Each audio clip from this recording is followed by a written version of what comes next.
देखिए, एक बार repeat class फिर से। सिकंदर यानी हम सिकंदर तक कुछ वहाँ बढ़ा मतलब कि बताए थे आपको, लेकिन सिकंदर की थोड़ा-सा उसमें मतलब कि ऑडियो क्लिप में दिक्कत होने के कारण थोड़ा हम आज फिर से आपको सिकंदर को एक बार में रिपीट करते हैं। सिकंदर, सिकंदर कौन व्यक्ति है? तो सिकंदर मकदूनिया का शासक यानी मकदूनिया का शासक फिलिप द्वितीय का पुत्र और अरस्तु का शिष्य था। इन्होंने 25 वर्ष की उम्र में पूरी दुनिया को जीत चुका था। जो सिकंदर था उसकी उम्र मात्र 25 वर्ष उम्र थी। उन्होंने पूरी दुनिया को जीत चुका था। अब पूरी दुनिया को जीत चुका था तो ये कहा रहा है कि भारतीय उपमहाद्वीप तक पहुंच रहा था। पूरी दुनिया को जीतते हुए भारतीय उपमहाद्वीप तक पहुंच रहा है। और जब ये भारतीय उपमहाद्वीप तक पहुंच रहा है तो उस समय जो मगध का राजा था उसका नाम था घनानंद। घनानंद उस समय का मगध का राजा है। और देखिए, घनानंद जब उस समय का मगध का राजा है तो घनानंद अगर हम देखेंगे, नंद वंश का अंतिम राजा होगा घनानंद। ऐसा राजा जिसके साम्राज्य में पता चलता है कि कोई व्यक्ति एक पत्थर भी उठाकर अपने घर ले जाता है तो उसके ऊपर इतना वो कर लगाया है कि इसके यहाँ मतलब की जनता बहुत बेहाल थी। यानी धनानंद के समय में यहाँ कुछ विकास नहीं हो रहा था भारत में।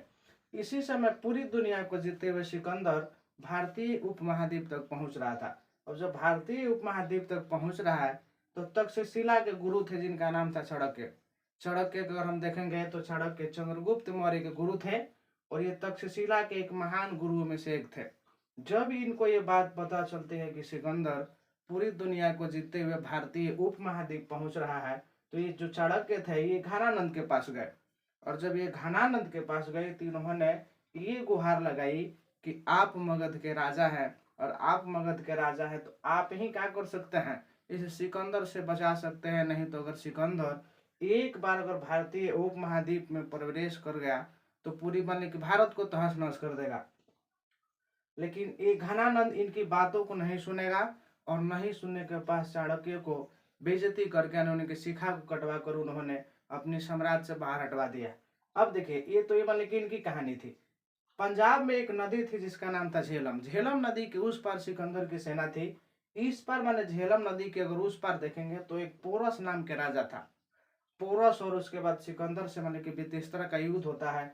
और उस युद्ध में क्या हो रहा है कि सिकंदर जीत जाएगा लेकिन पोरस पराजित हो गया। पोरस जब पराजित हुआ तो सिकंदर पोरस की वीरता से प्रभावित होकर उन्होंने जितना कुछ भारत में क्षेत्र को जीता हुआ था वो सारा के सारा पोरस को दे दिया और अपने देशों की ओर चला जाता है।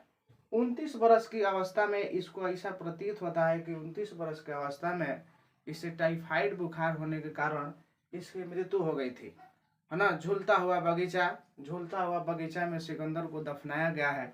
मतलब कि और जब देखिए, जब सिकंदर को जब दफनाया जाएगा तो सिकंदर दुनिया का पहला ऐसा व्यक्ति है जिसकी जो मतलब कि जो इनकी जो शव था एक कब्र के अंदर थे। यानी इनकी पूरी की पूरी शरीर शव के मतलब कि जो इनकी शरीर थी वह पूरा मतलब कि कब्र के अंदर था और जो इनके हाथ था वो बाहर था। इसलिए बाहर था कि उन्होंने मरते मरते दुनिया को यह इंडिकेशन देकर गया कि जो व्यक्ति पूरी दुनिया को जीत सकता है वह मरते मरते एक फूटी कौड़ी भी अपने हाथ पर नहीं ले गया। तो सिकंदर सिकंदर एक अलग व्यक्ति था। उसकी कहानी कुछ ये थी।